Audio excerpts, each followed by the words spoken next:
News 24 today's Chanakya के state analysis में जल्दी से आपको ब्रेकिंग न्यूज दे देते हैं। थोड़ी देर पहले हमने बताया राजस्थान में कौन सी पार्टी आगे लग रही है, पहले दिखा देते हैं जल्दी से आपको जो आंकड़े अभी तक राजस्थान के हमें मिल चुके हैं, आपकी स्क्रीन पर आ रहे हैं। सीट कितनी मिलेगी किस पार्टी को वो बाद में, पहले जरा ये देख लीजिए किसको कितना परसेंट वोट मिल रहा है। राजस्थान में सही मायनों में कांटे की टक्कर वोट प्रतिशत के लिहाज से होने वाली है। 41% वोट मिल रहा है कांग्रेस को और 39% मिल रहा है बीजेपी को, यानी सिर्फ 2% का फर्क है। प्लस माइनस 3 है, ऊपर नीचे थोड़ा बहुत हुआ तो जैसा विनोद जी कह रहे हैं हंग असेंबली के चांसेस पूरी तरह से बन सकते हैं। अदर्स को मिल रहा है 20% वोट। और अब बिना किसी देरी के आपकी स्क्रीन पर आ रहा है राजस्थान का सीटों का आंकड़ा।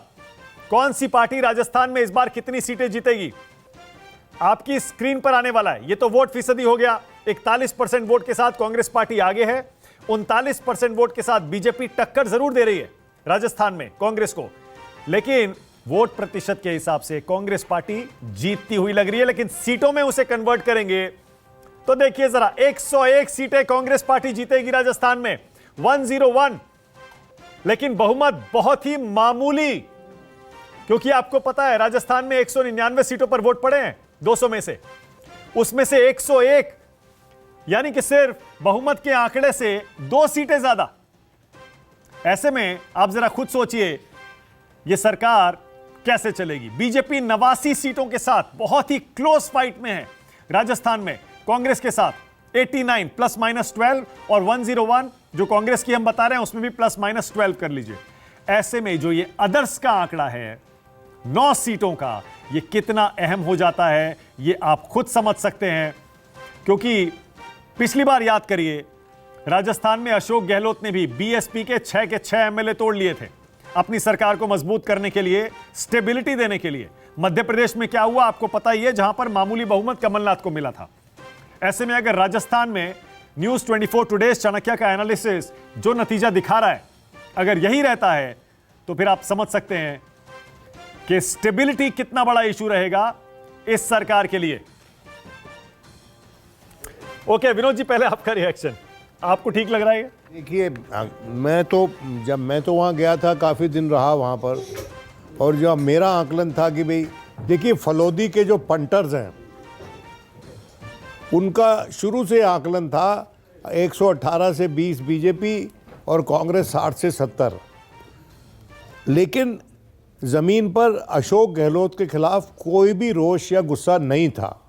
अगर कोई रोष या गुस्सा था तो उसके एमएलएस के खिलाफ था, जो कि चिंता वाली बात होती कांग्रेस के लिए और थी भी।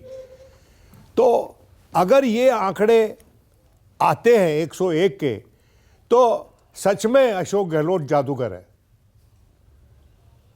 वो प्रूव कर देगा कि वो जादूगर है कि 101 वो ऐसी स्टेट में लेके आया जहां पर the core support of BJP is way bigger than that of the Congress. और परंपरा 30 साल की। हाँ, और ये जो परंपरा तोड़ेगा नहीं। देखिए he is not repeating history, he is making history. अगर ये हो जाता है तो मतलब कैविएट्स लगा के बात करनी चाहिए, क्योंकि मेरी नज़र में कांग्रेस ये राजस्थान टच एंड गो था, बड़ा क्लोज इलेक्शन था और इसमें हर कॉन्स्टिट्यूंसी में पेच फंसे हुए थे। और यहाँ पर आरएलपी लड़ रहा था जिसके पीछे बेनीवाल के पीछे सारे युवा जाट लड़के लगे हुए थे। फिर वो आज़ाद समाज पार्टी चंद्रशेखर आज़ाद की भी थी, वो बीएसपी को रिप्लेस करने के लिए निकला मैं तो विनोद जी ये भी कह रहा हूं कि कांग्रेस के अंदर ही सचिन पायलट ने कैसे नाक में दम किया था अशोक गहलोत नहीं, वो बात सच है, लेकिन सचिन पायलट ने दिवाली के बाद भरकस कैंपेन किया है। ये बात कहनी चाहिए, इसको अंडरस्कोर करना चाहिए कि उसने भरकस कैंपेन किया, इतना कैंपेन किया कि अपनी कॉन्स्टिट्यूएंसी टोंक में आखिरी दिन वो रात को 7:30 बजे पहुंचा और जगह कैंपेन किया उसने। तो अंततोगत्वा मैं समझता हूं कि दोनों ने मिलकर किया, लेकिन प्रमुख भूमिका, प्रमुख चेहरा अशोक गहलोत ही रहे और उनका जो कैंपेन था उनके व्यक्तित्व के आसपास मंडराता हुआ कैंपेन था। अब विनोद जी, मेरे जहन में जो सवाल आ रहा है बहुत ही नेचुरल और ऑब्वियस सवाल है, वो ये कि अगर ये बहुमत इस तरह का मिलता है अशोक गहलोत के नेतृत्व में कांग्रेस को राजस्थान में, तो मुख्यमंत्री कौन बनेगा? क्योंकि वो खुद कह चुके हैं ये पद मुझे नहीं छोड़ता। क्यों विष्णु जी, सही कह रहा हूं ना मैं? नहीं, अगर जिस तरह के आंकड़ों की बात हो रही है, जो दिखाए जा रहे हैं, तो उसमें तो मुझे लगता है कि शायद कांग्रेस जो आला कमान या जो लीडरशिप है, उनके सामने किसी प्रकार की दुविधा की स्थिति नहीं होनी चाहिए कि वो अशोक गहलोत के अलावा किसी और विकल्प पर विचार करें। ओके, और क्या वो 5 साल के लिए फैसला होगा, या आपको लगता है कि अशोक गहलोत सिर्फ एक मुझे नहीं टेम्परेरी लगता है। अरेंजमेंट होंगे? छत्तीसगढ़ का इतिहास जो है वो आपके सामने है कि शुरुआती दौर पर वहां पर 2.5 साल की बात की गई। अभी तो सिंहदेव ने एक इंटरव्यू में कहा था कि वो खुद 2.5 साल वाले फार्मूले के फेवर में नहीं है। तो मुझे नहीं लगता है कि वो छत्तीसगढ़ वाला फार्मूला राजस्थान में दोहराने की कोई कोशिश करे। ओके, अपने दर्शकों को एक बार फिर से news 24 today's Chanakya state analysis में राजस्थान का नतीजा दिखा देते हैं। आपकी स्क्रीन पर है 101 सीटें कांग्रेस की, 89 सीटें हैं बीजेपी की। 199 सीटों पर चुनाव हुआ है, एक सीट पर चुनाव अभी नहीं हुआ है, बाद में होगा। और 9 सीटें ये देख लीजिए जो अदर्स को जा रही हैं, कितना इंपॉर्टेंट रोल प्ले करेंगी ये भी देखना पड़ेगा। संजीव त्रिवेदी आ गए मेरे सहयोगी, और मेरे साथ बीजेपी से आरपी सिंह, कांग्रेस की तरफ से संजीव सिंह, मेरे साथ दानिश कुरैशी जुड़ेंगे एआईएमआईएम से, और राजीव राय हैं समाजवादी पार्टी से। आप सभी का स्वागत। संजीव, पहले आपका रिएक्शन और आपका एनालिसिस, ये जो राजस्थान में क्लोज विक्ट्री अशोक गहलोत के नेतृत्व में कांग्रेस को मिल रही है, इसकी सबसे बड़ी वजह आप क्या मानते हैं? देखिए, सबसे बड़ी वजह तो इसकी यही बता सकते हैं कि एक पर्सनालिटी बेस्ड कैंपेन इस बार अशोक गहलोत ने अपने आसपास, जिसको कहा जाता है, रखा। और ये सच जो है वो केवल राजस्थान के साथ ही नहीं है, ये भूपेश बघेल के भी संदर्भ में आप कह सकते हैं, शिवराज सिंह चौहान के संदर्भ में भी कह सकते हैं, कमलनाथ के संदर्भ में भी कह सकते हैं। जी हाँ, बिल्कुल कमलनाथ, क्योंकि इसमें ऐसा लग रहा था जैसे सेंट्रल लीडरशिप का जो रोल है वो कम है।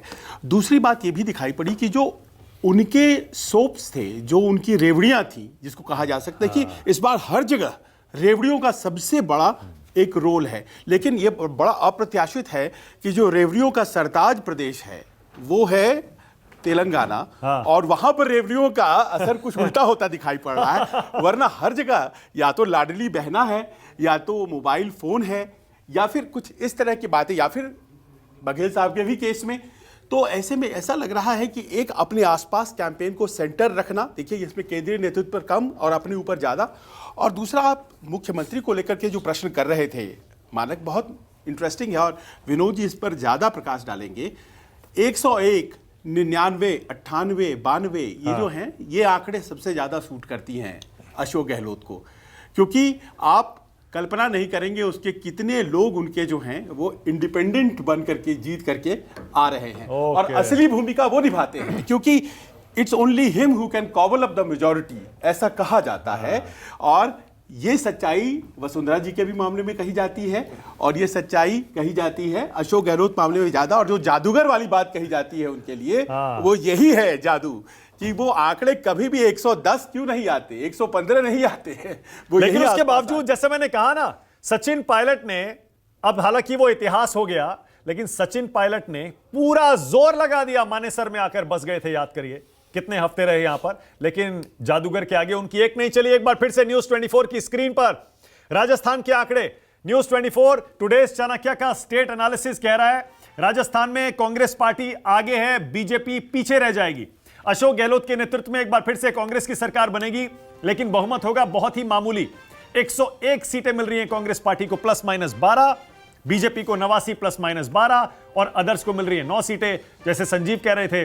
अब देखते हैं कि इन 9 में से कितने अशोक गहलोत के समर्थक हैं और कितने बीजेपी की तरफ जाते हैं या फिर अदर्स में ही रहते हैं। एक सीट पर चुनाव होना अभी बाकी है, और मैं ये बार बार इसलिए कह रहा हूं क्योंकि जब 199 सीटों में 101 और 89 का बंटवारा होगा, तो वो एक सीट पर जो चुनाव होने वाला है वो भी बहुत ही अहम हो जाएगा। राजस्थान का जल्दी से वोट प्रतिशत भी एक बार फिर से आपको दिखा देते हैं। 101 सीटों पर कांग्रेस है, 89 पर बीजेपी। सीटों का आंकड़ा याद रखिए, और अब देखिए वोट परसेंटेज। कांग्रेस पार्टी को मिल रहा है 41% वोट, और बीजेपी को मिल रहा है 39, और दोनों में +-3 कर लीजिए। यानी वोट परसेंट और सीट अगर आप इनको मिलाएंगे तो आपको समझ में आ जाएगा, इनमें बहुत ज्यादा फर्क नहीं है। मामूली अंतर से वोट प्रतिशत में कांग्रेस आगे, उसी तरह मामूली अंतर से सीटों में कांग्रेस पार्टी आगे। पर ये अदर्स जो 20% वोट ले जा रहा है, इसका विश्लेषण करना बहुत जरूरी होगा, क्योंकि हो सकता है इन्हीं 20% ने कांग्रेस पार्टी को डेंट भी बहुत ज्यादा किया हो। पहला रिएक्शन संजीव आपका। संजीव सिंह, सीएम कौन बनेगा राजस्थान में? संजीव, अभी हमारे नाम राशि मानक भाई संजीव भाई ने सारी बातें कह डाली। वास्तव में सुशासन जिस तरह से अशोक गहलोत सरकार ने चलाई, उसका ये सीधे सीधे उनके साथ, उनके शासन, उनकी सत्ता की जादूगरी है कि हम एक इतिहास बनाने जा रहे हैं। बहुत लंबे अरसे के बाद आपने देखा कि राजस्थान में लगातार जो 5 साल बीजेपी, 5 साल कांग्रेस चलती थी, कहीं न कहीं इसमें गहलोत सरकार की सारी योजनाओं का जो कि जनहित में थी, उसको लेकर के जनता ने अपनी मोहर लगाई। संजीव, मेरे जहन में बड़ा मासूम सा सवाल आ रहा है। आज आप क्रेडिट दे रहे हैं अशोक गहलोत को, इन्हीं अशोक गहलोत को आप जयपुर से उठाकर दिल्ली में कांग्रेस का अध्यक्ष बनाना चाहते थे। तब आपके पर्यवेक्षक क्या कह रहे थे? बताइए, हमारी बात नहीं मानी, इनडिसिप्लिन है, तमाम तरह की चीज याद करिए। और आज आप वही, आपको कितने प्यारे लग रहे हैं अशोक गहलोत?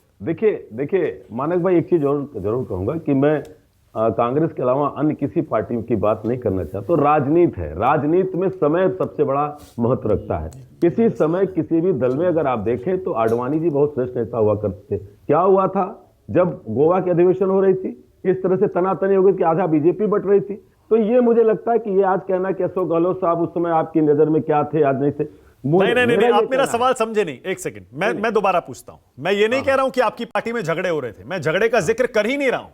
मैं कह रहा हूं जिन अशोक गहलोत में आपके पार्टी नेतृत्व ने भरोसा खो दिया था, वही अशोक गहलोत आपको चुनाव जिताकर ला रहे हैं। क्या पार्टी लीडरशिप, केंद्रीय आलाकमान गलत साबित हो गई? मैं वही बात कह रहा हूं, आलाकमान गलत नहीं था। इसीलिए कह रहा हूं कि आलाकमान अगर गलत होता तो आज ये निर्णय आपके सामने ना होता।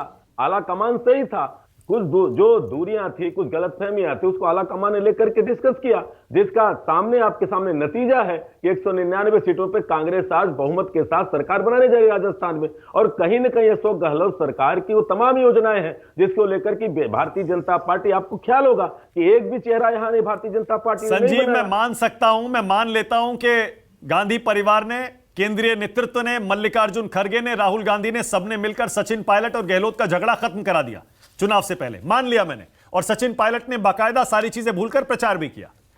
लेकिन संजीव, अब ये जो मामूली बहुमत है, इसमें आप सरकार चलाएंगे कैसे, मुझे ये बताइए, कैसे चलाएंगे? 199 में आपके पास कितने हैं? 101। आपने एक शब्द कहा और मेरे को पैनलिस्ट ने भी कहा कि अशोक गहलोत साहब वाकई जादूगर हैं।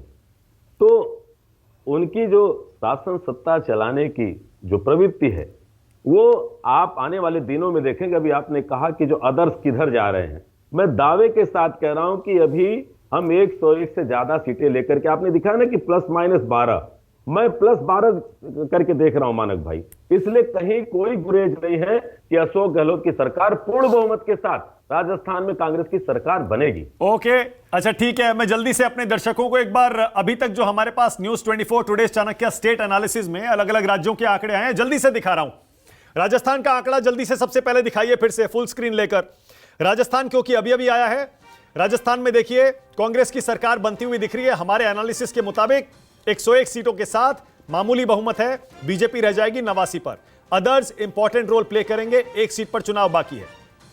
राजस्थान के बाद अब लाइए मध्य प्रदेश, क्योंकि न्यूज 24 टुडेज चाणक्य के स्टेट एनालिसिस में मध्य प्रदेश को लेकर भी बहुत ही हैरान करने वाला अंदाजा लगाया गया है।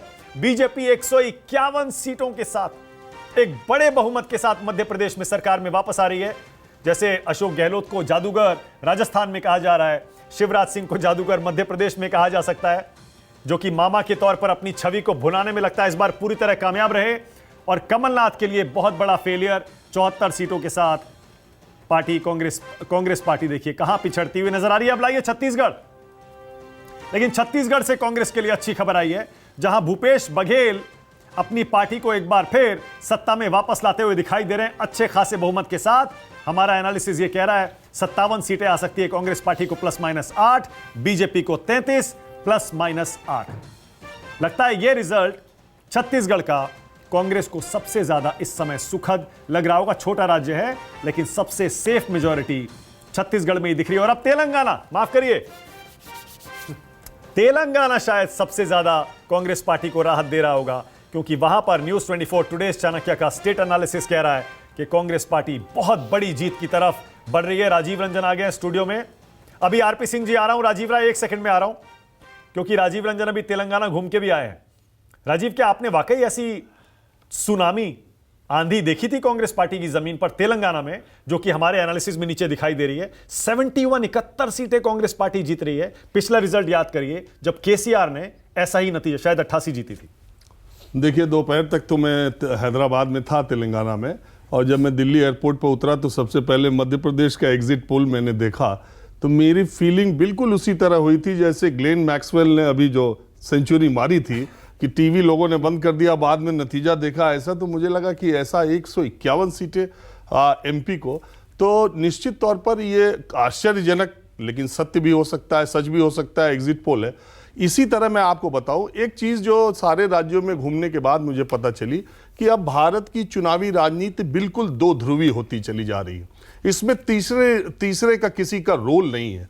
तेलंगाना में अगर आप देखें तो मैंने आज जितने लोगों से बात की, उन्होंने कहा कि बीआरएस, बीजेपी और एमआईएम पर्दे के पीछे मिले हुए हैं, और इतनी ज्यादा ये फीलिंग थी कि ये सब एक तरफ है और एक तरफ कांग्रेस है। अभी आप जब बात कर रहे हैं मध्य प्रदेश की, अभी जब आप बात कर रहे हैं राजस्थान की, तब आप बात कर रहे हैं कि अशोक गहलोत और शिवराज सिंह चौहान की योजनाओं ने उन्हें वापस ले आने। मुझे लग रहा है कि मध्य प्रदेश में जैसा मेरे देखने पर जमीन पर था, वो इसके उलट है मेरा जो जमीन का आकलन है।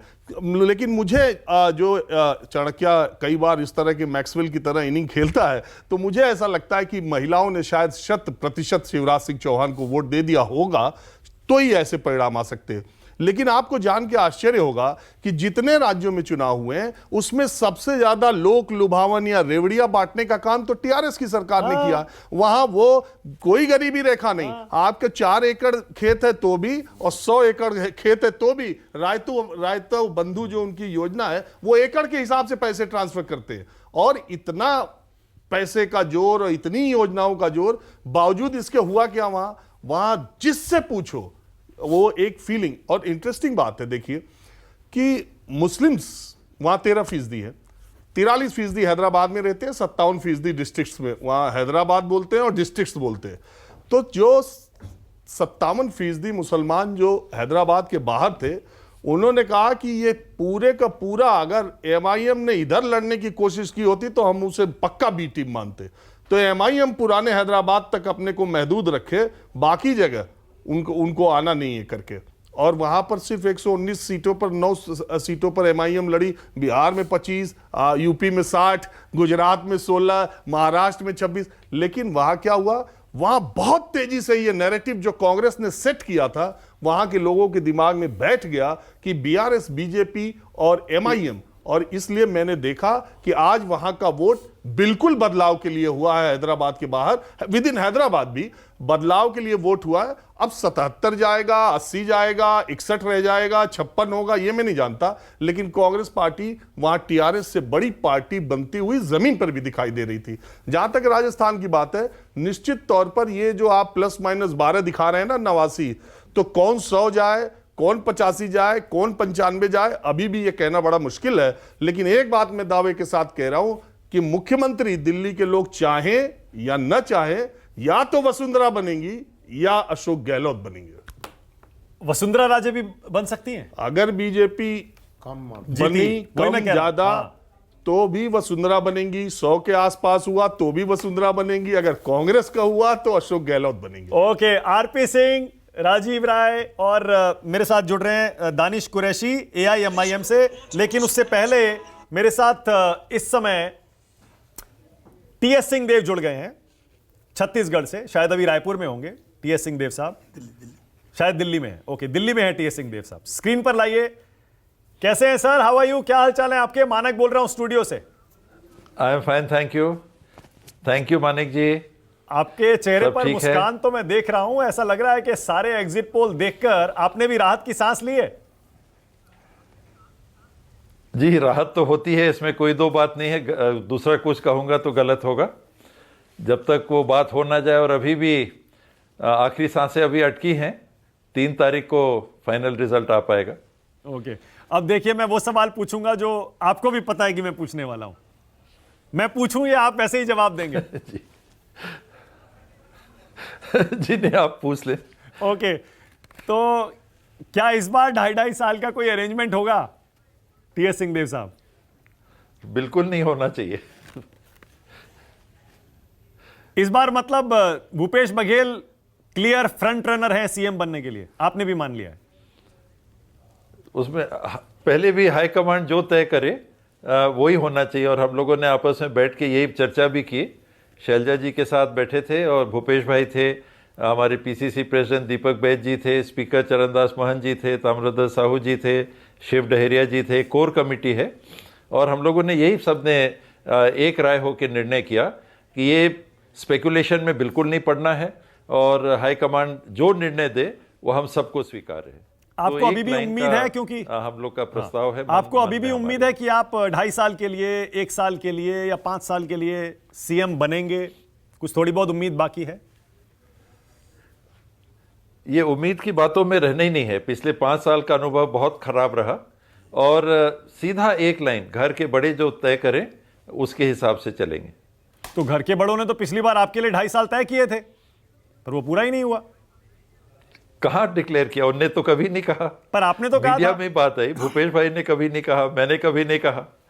मैंने कभी नहीं कहा कि 2.5 साल तय हुआ था। तो क्या तय हुआ था, आप ही बता बस दीजिए। खबरों की बात आज है। बता दीजिए, आज तो दिन है। भूपेश बघेल मुख्यमंत्री रहेंगे, ये तय हुआ था। ओके, तो आप नाराज क्यों थे फिर? सरकार इतनी बढ़िया चल रही थी। मैं नाराज कहाँ था? मैं ये चाह रहा था कि ये जो 2.5 साल वाली बात है इसका पटाक्षेप हो, और उसके चलते जो काम करने में अगर दिक्कत जाती है, वातावरण खराब होता है, तो वो दूर हो। हमारे बीच में किसी कारण से ऐसी बात नहीं होनी चाहिए कि राज्य में काम करने में परेशानी आए। नहीं, मैं तो समझा ये नहीं। मेरी मंशा थी। आपने अभी कहा 2.5 साल वाली कोई बात नहीं हुई, तो फिर ये पटाक्षेप किस चीज का करने की बात हो रही थी? ये चर्चा की जो मीडिया में बात आ रही थी, जैसे आज अभी भी आप सवाल पूछ रहे हैं, तो हम लोग के लिए कितना ऑकवर्ड होता है, कितना अटपटा होता है, इसका क्या जवाब दें? जहां कोई ऐसी घोषणा हुई नहीं कि ऐसा होना है और फिर भी सवाल आते हैं, तो इसका मैं क्या जवाब दूं? ओके।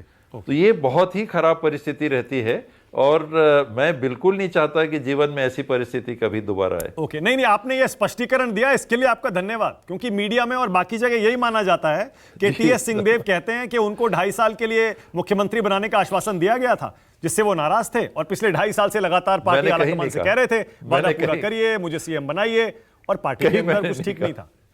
जी, मैंने हमेशा एक चीज कही कि ये बात समाप्त होनी चाहिए। ओके, मतलब आपने सीएम बनाने के लिए पार्टी आलाकमान से कभी मांग की ही नहीं? हम लोग कभी मांग नहीं की। पिछले चुनाव के समय 4 लोगों को दिल्ली बुलाया गया था। उसमें हमारे स्पीकर अभी जो वर्तमान में है, पहले प्रदेश अध्यक्ष रहे, केंद्रीय मंत्री रहे, राज्य में मंत्री रहे, चरणदास महंत जी, ताम्रध्वज साहू जी, भूपेश भाई, मेरे को 4 लोगों को बुलाया गया। 11 तारीख को तो रिजल्ट आया, 13 तारीख को हम लोग को बुलाया गया, और 14, 15, 16 में बात हुई, और 16 को अनाउंस हो गया। तो पहल करने की कोई गुंजाइश ही नहीं थी। ओके, ये जो जीत आ रही है, हमारा state analysis news 24 today's Chanakya का जो बोल रहा है, इसका सेहरा आप किसके सिर पर बांधेंगे? किसकी जीत है ये? भूपेश बघेल की है, या राहुल गांधी की है, या पार्टी की है? कांग्रेस पार्टी की। ये सामूहिक पहल होती है, सामूहिक जवाबदारी होती है, और सबको इसको जवाबदारी को लेना चाहिए। अपने अपने जगह पे सबकी जिम्मेदारी होती है, और मिल के अगर काम ना हो, एक पोलिंग बूथ के जो हमारे साथी हैं, जो हमारे प्रभारी होते हैं, जो पोलिंग बूथ के अध्यक्ष होते हैं, वहाँ के जो वर्कर होते हैं, वो काम नहीं करें, तो हम लोग कुछ भी ऊपर करेंगे तो नीचे क्या हम हासिल कर पाएंगे? कुछ नहीं। अगर पार्टी की तो जीत है, जवाबदारी वहां से लेके शीर्षस्थ नेतृत्व तक। जी, अगर पार्टी की जीत है तो फिर तो मुख्यमंत्री कोई भी बन सकता है। आपने अभी से क्यों कह दिया कि भूपेश बघेल ही बनेंगे? मैंने कहाँ कहा? मैंने तो ये कहा हाईकमांड तय करेगा। हाईकमांड तय करेगा, ये हम सब ने मिलकर बैठ के तय किया है। इसमें स्पेकुलेशन पे बिल्कुल नहीं जाना। अच्छा, ओके, अब मैं समझा। मतलब आप कह रहे हैं सीएम अभी तय नहीं है, कौन बनेगा? हाईकमांड जो तय कर दे वही सीएम है। ओके, विधायक दल तय करेंगे, उसके बाद हाईकमांड तय करेगा। हाईकमांड जी, हाईकमांड विधायक दल की बैठक के बाद मामला हाईकमांड के ऊपर पास जाता है।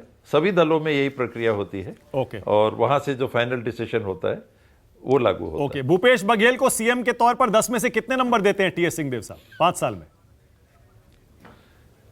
मैंने पहले भी 7 में 10 कहा था, मैं उस पर कायम हूं। ओके। छत्तीसगढ़ आपको हम अपने एनालिसिस में जितवा रहे हैं फिलहाल, जो हमारा अंदाजा कह रहा है, लेकिन आपकी पार्टी मध्य प्रदेश हार रही है, राजस्थान में क्लोज फाइट में उलझी हुई है और तेलंगाना जीत रही है। बाकी स्टेट्स पर आपका क्या रिएक्शन है? मध्य प्रदेश में कांग्रेस की गवर्नमेंट आएगी, राजस्थान में टसल रहेगा और तेलंगाना में बहुत शुभ संकेत आ रहे हैं। ये एक बड़ी बड़ी जीत होगी अगर कांग्रेस पार्टी जीतेगी वहां। तो एक आखिरी सवाल, टीएस सिंहदेव साहब, आपकी सरकार आई अगर छत्तीसगढ़ में दोबारा, तो क्या आप डिप्टी सीएम बनेंगे? जो हाईकमांड तय करेगा। मैं मंत्रिमंडल में बिल्कुल शामिल रहना चाहूंगा और उसके आगे हाईकमांड जो जिम्मेदारी देगा वो लेंगे। एक और सवाल आ गया मेरे जहन में, जाते जाते प्लीज अगर आपका असेसमेंट उस पर कोई हो तो। छत्तीसगढ़ आप जीत तो रहे हैं, जो आंकड़े दिखा रहे हैं, लोकसभा में छत्तीसगढ़ में क्या नतीजा रहेगा अगर आप 57 सीटें असेंबली में जीत रहे हैं तो? उसमें मिनिमम 5 से 6 सीटें कांग्रेस की आनी चाहिए। ओके, बहुत बढ़िया। नया परिदृश्य बनेगा वो, खास करके अगर इंडिया अलायंस बनता है, वो कारगर रूप से सामने आता है, एक बेहतर विकल्प के रूप में सामने आता है, तो कम से कम 5 से 6 सीटें। Okay, thank you so much, बहुत बहुत धन्यवाद टीएस सिंहदेव साहब न्यूज़ 24 से बातचीत करने के लिए। आरपी सिंह, एक रिएक्शन, उसके बाद मुझे ब्रेक लेना है। आरपी सिंह, हमने जो 4 आंकड़े दिखाए 4 स्टेट्स के, आप मध्य प्रदेश उसमें जीत रहे हैं बहुत बड़े अंतर से, राजस्थान हार रहे हैं मामूली अंतर से, छत्तीसगढ़ आप हार रहे हैं अच्छे खासे अंतर से, और तेलंगाना में कांग्रेस पार्टी जीत रही है बहुत बड़े अंतर से। आरपी सिंह, आपका रिएक्शन? मानक तेलंगाना में भाजपा कितनी सीटें ला रही है आपके को मैं देख नहीं पाया, वो आपके हिसाब से कितनी सीटें ला रही हैं? 7 ला रही है, 7 प्लस माइनस 5। ठीक है, तो 7 प्लस माइनस 5 अगर मैं प्लस लेकर चलूं तो 12, नहीं माइनस लेकर चलूं तो 2, ऐसा है ना? तो आप सोचिए हम 1 से 12 जा सकते हैं, ये आज साबित हो गया। और एक बात नोट कर लीजिएगा, ये रास्ता खुल रहा है आगे के लिए। वेस्ट बंगाल याद रखिएगा, पश्चिम बंगाल याद रखिएगा कि पश्चिम बंगाल में क्या हुआ था और किस प्रकार से चीजें बदली थी। ठीक है, एक बात। दूसरी बात, मतलब मैं अब ये आपको मैं राजनीतिक अपना विश्लेषण बता रहा हूं। हाँ। अगली बात, मुझे पता नहीं आपके पास क्या फीडबैक है राजस्थान का। मैं भरतपुर संभाग में था, जिसमें सवाई माधोपुर, धौलपुर, करौली और भरतपुर, मतलब ये जिले आते हैं।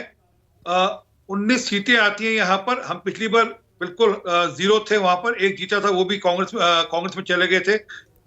हम इस बार वहां पे, मेरी बात नोट कर लीजिएगा, रिजल्ट आ जाएगा। भरतपुर में हम 12 से 15 सीटें जीत रहे हैं। भरतपुर जो पूर्वी राजस्थान है, आप कृपा कर जो भी आपका चाणक्य का पोल है उसमें उनको बोलिएगा भरतपुर संभाग की सीटें निकालने, फिर मैं आपको seat wise, polling booth wise detail दे सकता हूं उसमें। अच्छा, ओके, ऑल राइट। एक ब्रेक लेना है मुझे, लेकिन ब्रेक पर जाने से पहले अपने दर्शकों को बता दें, अभी कहीं मत जाइएगा। न्यूज़ 24 टुडे चाणक्य का स्टेट एनालिसिस। आज एग्जिट पोल का दिन है, 3 तारीख को नतीजे आने ही हैं। अभी कहीं मत जाइएगा, थोड़ा सा और आपको विस्तार से बताएंगे इन 4 स्टेट्स में क्या तस्वीर बनी।